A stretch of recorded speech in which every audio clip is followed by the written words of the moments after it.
আমার আর কোনো সেই স্টেজ পেরিয়ে গেছি, এই বয়সে আমার আর কোনো প্রতিক্রিয়া নেই।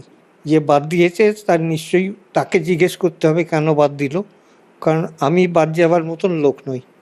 আমাদের বাদ দেওয়ার তো কোনো কারণ নেই, ডকুমেন্টস সব নিয়ে গেছেন, সব দেখেছেন, তারপরেও কেন ডিলিটেড হলাম, তাই আমার আর কি বক্তব্য থাকবে, কিছু বলার নেই। ভোট দেব না, এই বড়জোর এইটাই খারাপ। এটা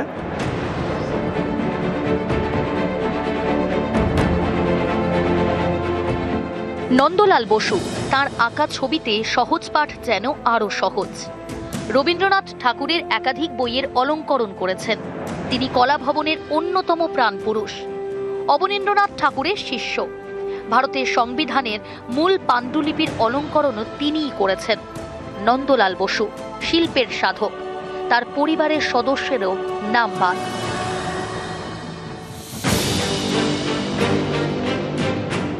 নন্দলাল বসুর মেয়ে যমুনা সেন, তার ছেলে সুপ্রবুদ্ধ সেন, নন্দলাল বসুর নাতি, নাতির স্ত্রী দীপা সেন। নাতি নাতির স্ত্রী দুজনেই বোলপুর বিধানসভা কেন্দ্রের ভোটার, দুজনেরই নাম বাদ।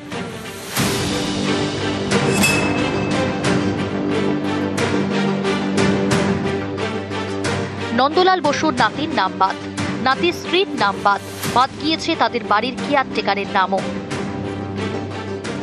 আমি তো জানি আমি আছি, যে বাদ দিয়েছে তাকে জিজ্ঞেস করতে হবে কেন বাদ দিল। আর আমার বয়স 88 বলে এখানে আমার বাড়িতে এসেছিলেন এক ভদ্রমহিলা, তার সঙ্গে 4 জন অফিসার আর পুলিশ নিয়ে এখানে আমার নিয়ে গেলেন ইন্টারভিউ। তাকে আমার এখানকার ম্যাট্রিকুলেশন সার্টিফিকেট 1954-এর সেটা দেখালাম। তারপরে যাদবপুর থেকে ইঞ্জিনিয়ারিং পাস করে দামোদর ভ্যালি কর্পোরেশনে ওখানে চাকরি নিই। তারপর 32 বছর ওখানে করে এই বয়সে আমার আর কোনো প্রতিক্রিয়া নেই। যে বাদ দিয়েছে তার নিশ্চয়ই তাকে জিজ্ঞেস করতে হবে কেন বাদ দিল, কারণ আমি বাদ যাবার মতন লোক নই।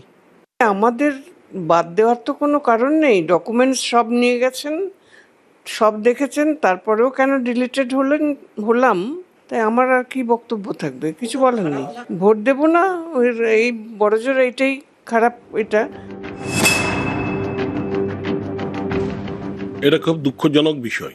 এদের দুজনের নাম বাদ দেওয়া মানে আমাদের কাছে, ভারতের কাছে এটা লজ্জাজনক ব্যাপার। তারা ভারতের নাগরিক নয়, এটা আজকে আমাদের দেখতে হচ্ছে। এই বিজেপির জন্য এই জমিদাররা আসছে বাইরে থেকে। আগের দিনে যেমন বর্গীরা আসতো বাইরে থেকে বাংলাকে দখল করার জন্য, এরাও আসছে, তাদের নাম কাটা হলো, তারা কাটলো, এরাও অভিশাপ তাদের গায়ে লাগবে। তৃণমূল এই সমস্ত চক্রান্ত করছে, তো এনারা ষড়যন্ত্র করছেন। নির্বাচন কমিশন তার কাজ করছে, এটা বিজেপি করছে না। এখানকার যারা কর্তা নির্বাচন কমিশনার হয়ে কাজ করছেন, যে সমস্ত অফিসাররা, তারা কার অফিসার? মমতা ব্যানার্জির দলদাস। তো আমাদের তো প্রচুর ছেলে নাম গেছে, আমরাও তো মর্মাহত। এই সমস্ত নোংরামি করছেন, এই তৃণমূল করছেন, করাচ্ছেন, একটা বিতর্ক তৈরি করে।